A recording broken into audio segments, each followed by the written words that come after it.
Jagex has just put out a blog, boys. Fletching activity, varlamore, the final dawn.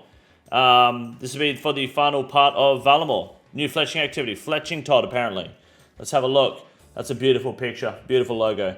More importantly, that's a beautiful fucking laugh, beautiful thumbnail. They've done a good job there with old mate Gingy. I don't know what his name is. Mod Ed, right? Mod Ed. Anyways, first things first. When we introduced you to the final dawn and pitched this new activity, we put out some slightly conflicting information. In the original blog, we mentioned that the activity will have you recycling your old bows into new ranged equipment to be delivered across the kingdom and beyond. While in the summit video, we talked of ancient ents and offerings left to appease them, after some back and forth and fleshing out the activity a little more, we've opted to explore the ents who praise the lands of varlamore and encourage you to connect to nature. So it's just a bunch of hippie shit by the sounds of it. You'll still be able to recycle old unstrung bows, shields, and crossbows stocks to improve your XP gain while getting stuck into something. See, that's a bit annoying. I don't like that they're doing this with unstrung bows. Now, this might be a hot take, but I mean, look at this, for example. I'm almost 99 fletching. I'm about 180k away. I've got 20,000 new longbows unstrung and 128,000 unstrung maple longbows with 72k maple logs to fletch still. That's like, if I drop this to my main, if I drop the maple longbows unstrung to my main, that's a bond. Right? That's a whole fucking bond. And now you want me to give up a bond for a fletching activity? Why don't you just drop them? Well, I will when I need a bond. It's 15 mil worth of unstrungs, you know? That's a whole bond right there, getting to 99 fletching, just chilling. Now I've got to do some hippie shit, give someone smashed avocado on toast while rollerblading. Like, I don't want to do that. What's up, the mole fiend? How are you? So, what do you mean so? It's a free bond. This new activity, you'll be whittling totems for the ents to leave offerings beside. Okay. It's currently aimed for players at 50 plus fletching. That's us. Here's a quick rundown of what we have in mind for the gameplay. Okay, so we pick between multiple locations to start your totem making. Alright. Scout the area and take note on which critters are the most common around your chosen spot. After about 12 hours, there'll be a meta formed. For a top tier and most rewarding totem, you'll need to represent the 3 most common animals. This will change from time to time, so you can't always rely on the same combination. Runelight will cause us to get that for free. Gather lumber. The higher tier the wood, the longer your totem will stand, allowing you to keep the site active for more ent visits without maintenance, okay? This in turn allows you to maintain more sites simultaneously, leading to greater XP per hour. Once you have your log, whittle it into the blank pole, choose which animals to represent, and carve the pole into the chosen totem. After carving your totems, you can either fletch unstrung bows, crossbow stocks, or shields, or use ones you've previously made and add them to the totems as decoration. This will increase the amount of XP gained from the offering. There'll even be some conveniently placed banks along the route so to pick up any pre-made items. Right, okay. I understand that. Ents will pass by your totem, paying their respects to the spirits and leave behind offerings. However, there's no need to wait around. You'll be able to make further totems in other locations to really maximize your gains. Just make sure to check your previous totems regularly, as they won't last forever. But don't worry, your offering will last until you pick up. Okay, cool. Collecting your offerings at any time and gain XP and a chance to be rewarded with unique items, all based on your totem score. Alright. There'll also be a little downtime while running between your totem sites. Perfect time to do some fletching on the go, and even other activities like alching, glassblowing, and herbal. Okay, so it's kind of... I understand that. Jared saying we have to have hard logs standing up longer. Yeah, pretty much. So basically, from my understanding, you're going to pick 3 animals, you're going to carve totems into those animals, and then stick your fletching bows on them. And then trees are going to come along and say, yep, that's good, mate. And they'll give you a reward for it. And you just do that in a cycle, almost like running rooftops, and you're just doing objectives at each location between three different points. Basic loop, okay. It's either that or you bank stand fletching. Those are your 2 choices. I like it. Let's see what the rewards are. Here we go. The bowstring spool. Handy fletching tool. You'll be able to load up this spool with bowstrings to make for a 1-slot stack of strings that can be used directly with stringing bows. We're thinking it could hold up to 270 strings, and making a bowstring would automatically add it to the spool. This effectively lets you string 27 bows at a time, increasing your AFK time and reducing bank time. That is big. Perfect for those players who like to kick back and bank stand. Do you know how insane that is for like alchables? Untradeable rare item? That's fucking sick, dude. This is new fletching activity? Yeah. That's a big reward, man. Bowstring spool, 270 strings. How the hell do you get bowstrings? I haven't got any bowstrings. How do you get those? I missed the head shave stream. You did, yeah, but it's okay. It's growing back, so we can do it again. Fletching knife. Temple trekking. I'll just bot it. Fletching knife. That's a joke, by the way. You can sharpen the same knife, but sometimes it just makes sense to invest in a new one. And after 23 years of using the same knife you purchased from the Lumber's General Store, we felt it was about time to see a little improvement. All right. Grand exchange, true. What's a more fitting way to get your mitts on a new knife than fletching activity? Okay, we think the thematic here is strong, but we're not too sure on the direction it comes when it comes to this feature. 20% chance to reduce fletching action speed when using the knife by 1 tick, meaning you'd on average fletch 1 in every 5 bows in 2 ticks, or 1 every 5 sets of arrow shafts in a single tick. Note this only covers activities that use the knife, so actions like attaching feathers to arrow shafts won't count. I have no idea. Why not just make it like fletch 2 items at a time? Maybe. I don't know. Is that too strong, doing like 2 bows at a time? Who knows? Or it gives you a chance to fletch 2 bows at a time, like a 20% chance to just do a second bow, including XP. Or if it's too broken, make it so you don't get XP. I don't know if that's kind of pointless then. If you do it for the XP. I don't know. Speeding it up for a game tick. That's cool. Maybe if you have a whole outfit like the smithing one, it's guaranteed, but I mean, I like the AFK time, so I don't know. Had to tune out for a bit. Did you cover the drum yet? No, we're going to do that after this. You can now use the general store knife to butter your bread. Huge. Primitive whittling blade plans. Alright, so here we go. You'll be able to take this uncommon item from the forestry shop to unlock the ability to purchase whittling blades for GP. For GP from the forestry shop. I didn't know you can use GP there. When woodcutting, whittling blades would have a chance to fletch chopped logs into arrow shafts automatically, incurring a slight cycle delay. This consumes 1 blade. This would give fletching XP as normal and would work from your inventory or forestry kit. Both the plans and the blades themselves would be untradeable. Okay, so it's a very, very, very tame version of like the woodcutting relic from Leagues 5. You have a chance to just fletch your shit straight into arrow shafts.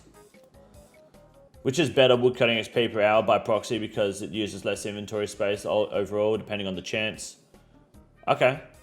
What if it works at Wintertod? That'd be pretty cool. Ent Branch. We're thinking that this would be an uncommon tradable drop that could be useful for a range of different items. Alright, let's get the ability to craft enhanced versions of bird snares, net traps, and box traps. Enhanced versions will have a 50% chance to reset itself if it fails to catch something. However, enhanced traps cannot be picked back up and collapse after 10 minutes. We're thinking this would give an option for training Hunter with less interaction needed. Perfect for more relaxed style of Hunter at the expense of some XP per hour versus using standard traps. Is that good or bad? You can't pick it up and collapses up. You can't pick it back up? Does that mean you place it and you have to wait until it either falls over itself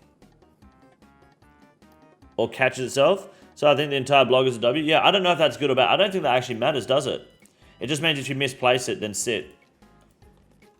Here we go. Access to another Slay area. You'll be able to use branches in the upcoming Slay dungeon releasing with Varlamore, the Final Dawn, to access a private instance area home to the highest tier versions of the new Slay creature with a 5 to 10% increased chance of superior spawns. Ooh.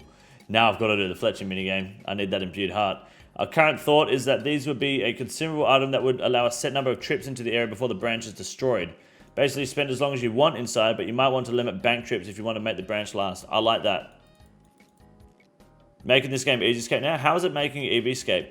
EasyScape, not EVscape. That would make it shit. How is it making it EasyScape, sorry?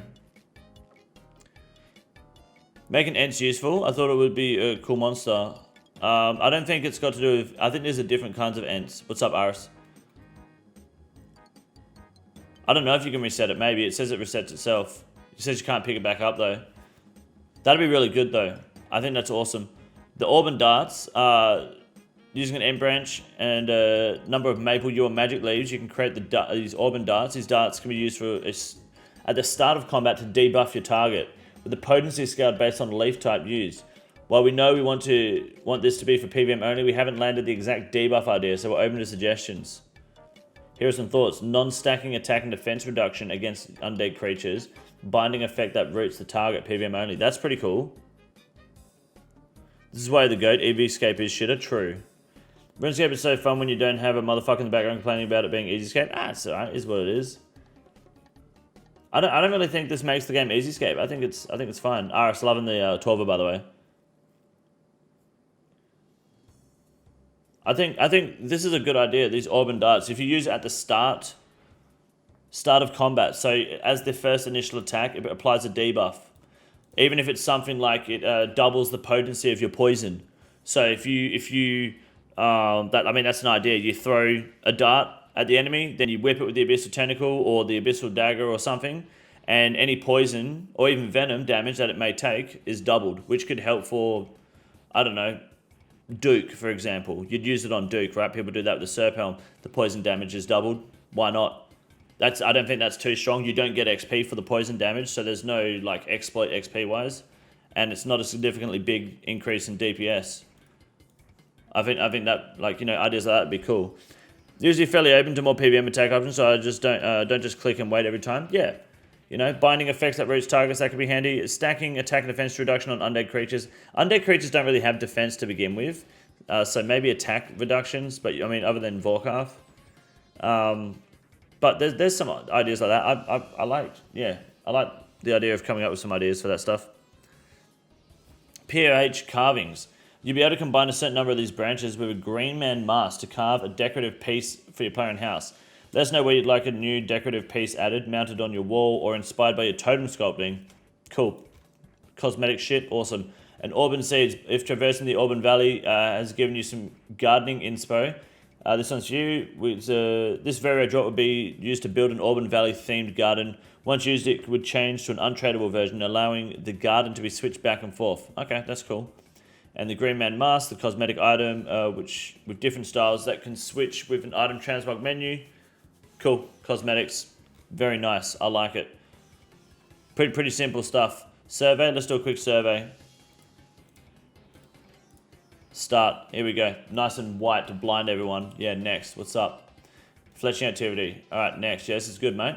All right, how do you feel about it? I think it's pretty cool. I think this is quite a W. It's very simple, you know. Big guy blog. Yeah. How do you feel about the option to use your pre-fletched items? Perfect. That's fine. Yeah. Don't really care about that.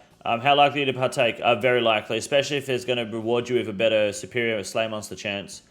How intensive do you think the activity should be? I think some level of intensity. You don't need to be too intensive. Anything else you'd like to add to the gameplay?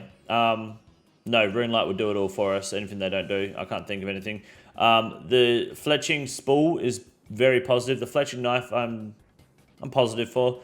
Whittling blade is pretty cool. The hunter traps, it's positive. Slayer area, yes. Darts, yes. POH carvings, I'm neutral about all that shit. So I don't care about any of that garbage. Not bad. Don't really care. How do you feel about the following rewards being untradeable? Yes. I mean, do you want it to be untradeable or do you want it to be profitable?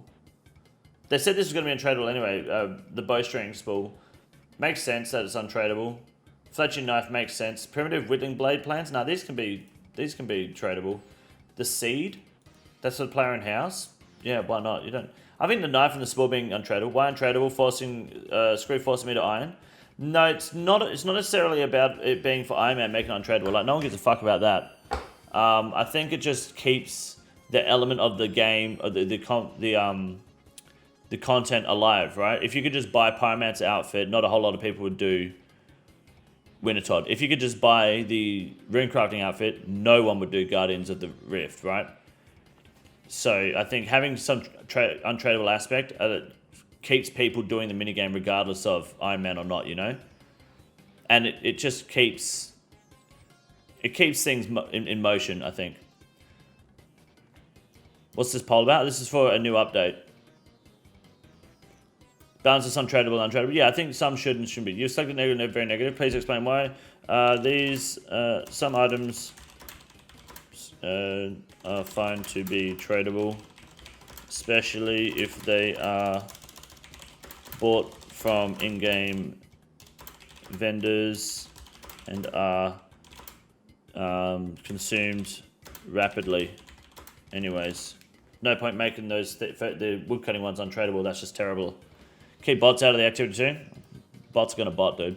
Anything else you'd like to add about the rewards? Yeah, make those darts good. Idea. Darts with U leaves. Any leaf. Don't want them to think it's a U leaf. So will cause all poison and venom damage to be doubled on target. Good for Duke.